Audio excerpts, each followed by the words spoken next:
Hello, and welcome to Asia Perspectives by the Economist Intelligence Unit. I'm Senior Editor Naka Kondo, and I'll be your host for this episode. Today is World Oceans Day, and we're going to talk about the ocean. I've been involved in the Economist Group's Sustainability and Ocean initiatives. The Economist Group launched the World Ocean Summit in 2020.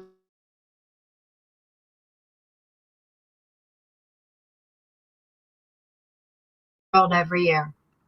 Ocean has become one of the group's largest and truly global initiatives, particularly emphasized by our recent launch of the Back to Blue Ocean initiative with the Nippon Foundation, where the aim is to engage a much wider audience in and around ocean health, and in particular, pollution in the ocean.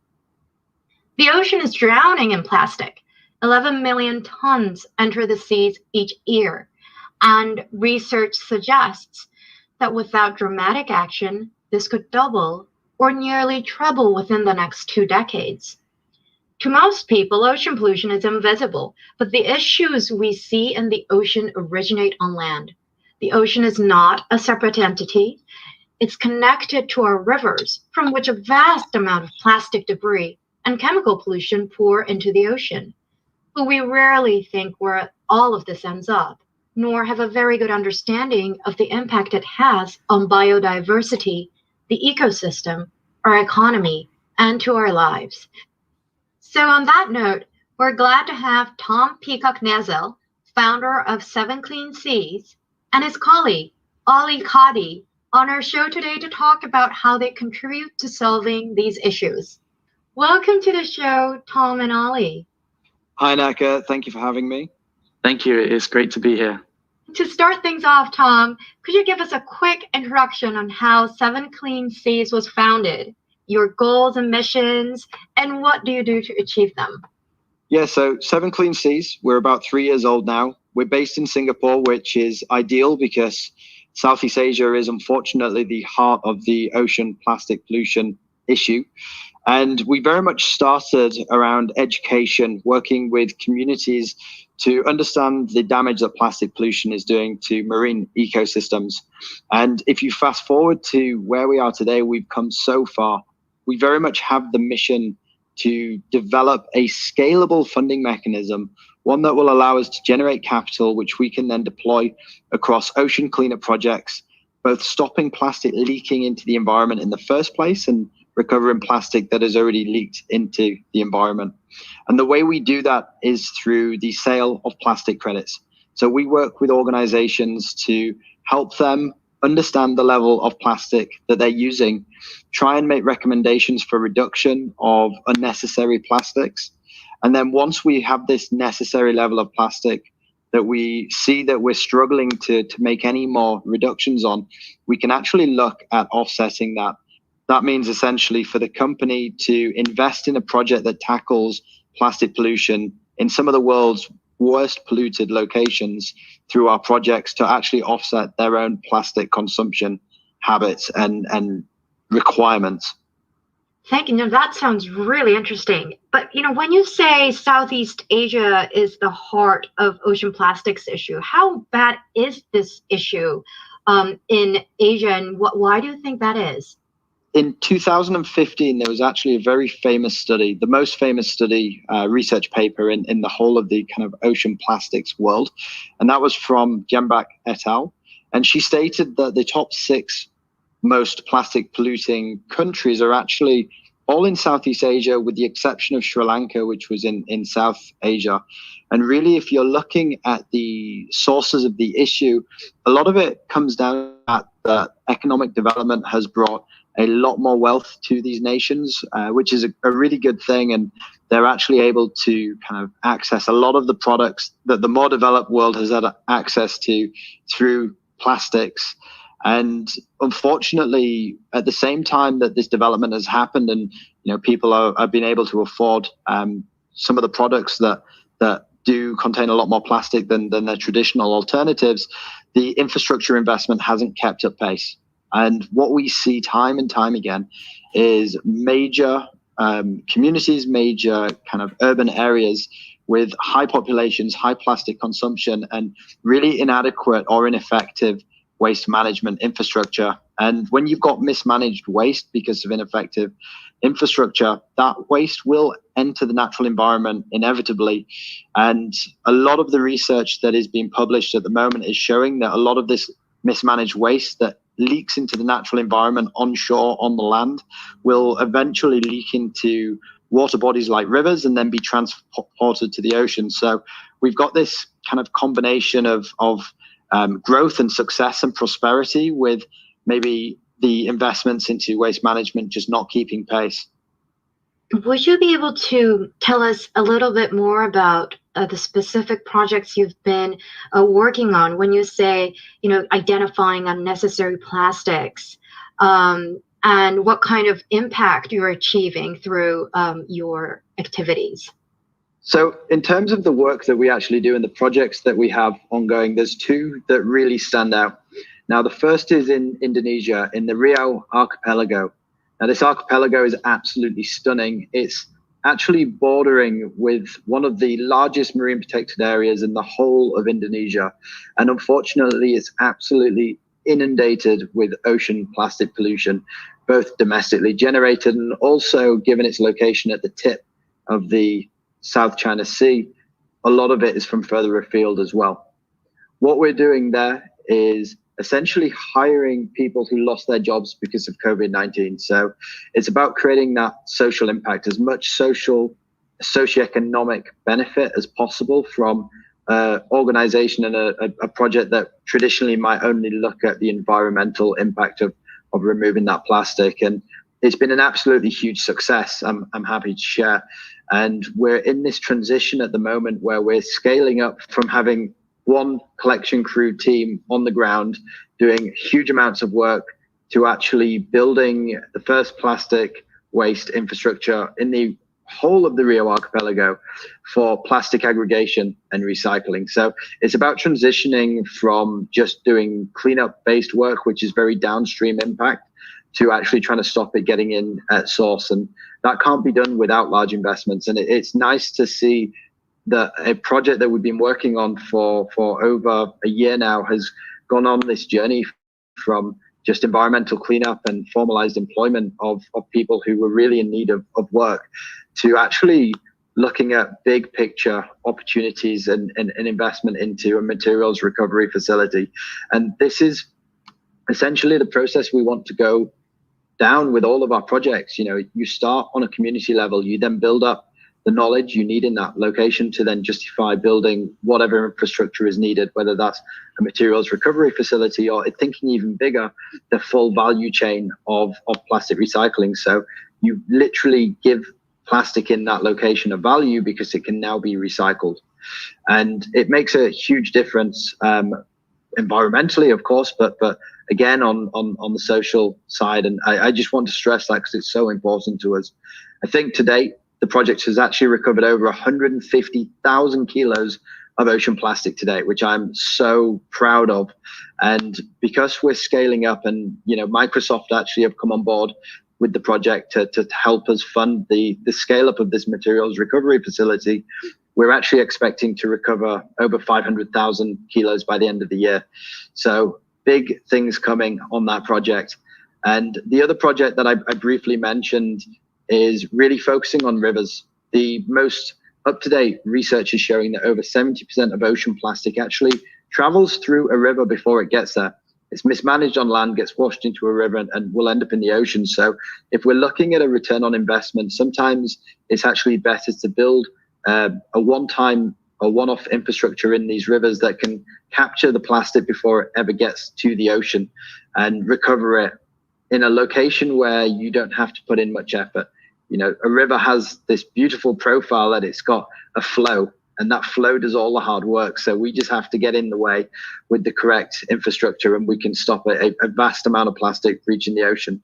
And the system that we've designed actually has a 1.5 million kilo capacity per annum, which is up there with some of the most polluted rivers in the world. So it's going to be able to have an enormous impact, and we just can't wait till the end of this year when it's fully built and getting ready to be installed in either Thailand and Vietnam. These two projects that we've done, of course, we're very proud of them. It's testament to the development of plastic offsetting and plastic credits, which we have been personally working on for over 3 years. We did get some level of endorsement from the UNEPC circular in that case study, and onwards and upwards, I hope, for the market, because if this is what we can do as a small startup with very little funding, then imagine what some of the big players can do when they look at this market and they realize they can generate loads of funding, which they can deploy across a multitude of different countries that are absolutely in need of this kind of support when it comes to waste management and ocean plastic pollution. So we've come across the Economist Group, your organization, because of our influencer outreach activities for Back to Blue. It's really great that we have been able to connect the dots. So our sustainability team is now going to work with you to conduct a product plastic footprint and leakage analysis. This sounds really intimidating, but can you tell us how the analysis is done, Ollie? Well, first of all, it's exciting to work with you on this project. And just to give you a bit more information about plastic product footprint, what it actually means, and leakage rates, what are those? So essentially, when we talk about the product plastic footprint, we're talking about not the operations, but specifically what you're selling, what you're putting on the market. So we look at the plastic that's in your product. So in the case of The Economist, there isn't much plastic associated with the product itself, but the packaging. So we look at the primary, secondary, and tertiary. So to put that in plain language, the primary packaging is what directly surrounds the product to keep it. The secondary packaging is what's often referred to as the brand packaging. So it's normally where the logos go and other information about the brand. And then the tertiary is really to do with logistics and transportation. And what we do is we look at the plastic associated with the product and its packaging in the different geographies around the world and the markets in which they're being sold. And then we can look at what is that quantity for the company globally. And not just that as well, we need to look at the type of plastic that's being sold in these markets, so we can see how recyclable it is. We do an assessment, and actually we have another consultant that specializes in the recyclability analysis to see what the impact of that plastic is.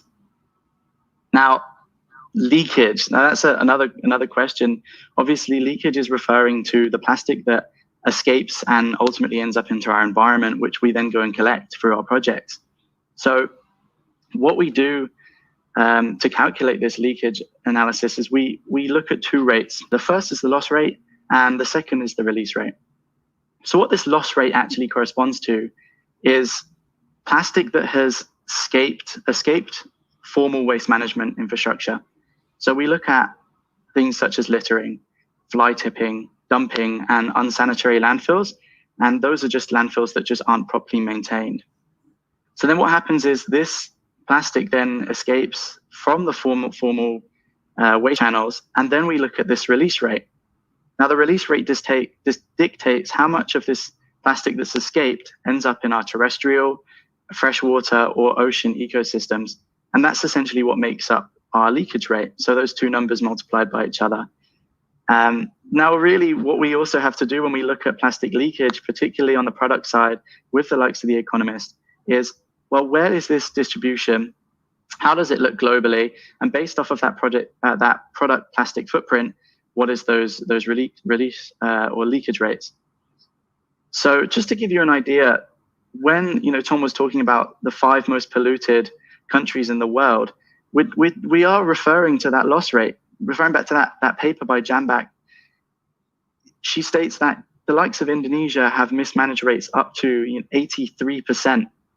Now we have the likes of Qantas and other agencies that are doing more research into this, and that's really where we've come into this space, and we're utilizing some of these methodologies to actually calculate these analyses. Many people, I guess, have tried to tackle this issue, and it is difficult. But what's particularly innovative about your approach? Yeah, I think that's a great question. I wouldn't necessarily say what we're doing, but how the industry is doing as a whole. This is a new area, and it's innovative in itself. So we haven't had much leakage assessments in the past, or if they have, they've predominantly been in the research sector. So the new plastic reduction standard by Vera came out, and it's actually looking at this leakage analysis in an approach to work towards net zero plastic leakage. And that's what's innovative about what we're doing. So, during our partnership with The Economist, by doing this analysis and doing this assessment, we can then say, how do we completely negate that impact through the investment in these projects? And that's what's really innovative about it. But to add on to that, we're in this space. The release rate is something that is highly uncertain and has been in the literature. But with these new standards, the likes of Qantas have been working with how do we address this issue? Because, to most people, they would think if it escapes proper waste management infrastructure, then it's obviously going to end up in the environment. But there's actually people who come and pick up the waste. And so not all of it actually ends up in our freshwater ecosystems, the ocean and the terrestrial ecosystems. And what we do is we look at this approach that focuses on the residual value of plastics that's leaked. So it looks at the size and what type of plastic is it. Just to give you an example, a large PET bottle is worth a lot of money relatively because of its high recyclability and the quantity of plastic that's involved with it. So in these developing economies, 99% of that plastic actually gets picked up. And we're using this residual model to actually look at how it affects the release rate and then ultimately the plastic leakage. Thank you, Ollie. And thank you for really highlighting how this analysis is being done. And I think one of the first steps towards tackling an issue is to make it visible, to make it measurable. So this really is great. And I actually want to go back to what Tom was talking about earlier about plastic offsetting. Now, how does this work? How do you offset plastic? Is it similar to carbon offsetting? So the beauty of plastic offsetting and really the crux of why it needs to exist in the first place is because it provides a supplementary funding mechanism which we can use to invest in infrastructure and projects that stop plastic leakage and ocean and facilitate ocean cleanup. And there's a pretty wide consensus that if you want to make the biggest impact possible on ocean health in relation to plastic pollution, then actually we need to be looking at waste management. And we've got to find a way to fund it because municipalities all around the region who maybe have ineffective waste management, of course they know this and they would love to invest in more comprehensive infrastructure, but the bottom line is it comes down to capital that they've got at their disposal. So when you're looking at traditional waste management, a lot of the value creation out of it comes from the materials that you're recovering. So recyclables like plastic, aluminium, steel, and of course plastic being one of them. And the problem with plastic is that unless you're talking about PET bottles or maybe HDPE, the rest of it has a very low or insignificant value to the point that there is just no secondary processing options like recycling. So we end up in a situation where the material value is too low to justify building the proper infrastructure that's required to stop that plastic leaking in the first place. So it's a self-fulfilling prophecy to that end. And really what I love about plastic offsetting is that it mixes up the whole equation from value of the material that you're collecting equals the amount you can invest in the waste management infrastructure, and it changes that by adding another player in the equation. So it then becomes the value of the material that you're collecting plus the value of the credit that you're able to sell from stopping that plastic leaking into the ocean equals a new, much higher figure, which enables the investment into infrastructure. So it's essentially about facilitating the transfer of capital from organizations who have that capital at their disposal and want something in return in pursuit of potentially net zero plastic leakage targets for themselves, and allowing us to generate capital at scale and then deploy that across municipalities who don't have the funding required to do it themselves all throughout the region. So we see this as a very powerful tool for generating capital and stopping plastic leakage in the first place. Now, at the same time, we are very, very aware at 7 Clean Seas about the damage that has already been done by the monumental amount of plastic that's already entered the marine environment, and we will always continue to build innovative projects that are funded entirely from plastic credits that actually recover plastic from the marine environment. So an example of this would be kind of nearshore cleanup in Indonesia, and one of our more, I think it's fair to say, much more ambitious projects, which is kind of river cleanup recovery at scale in projects that are coming up in Thailand and Vietnam as well.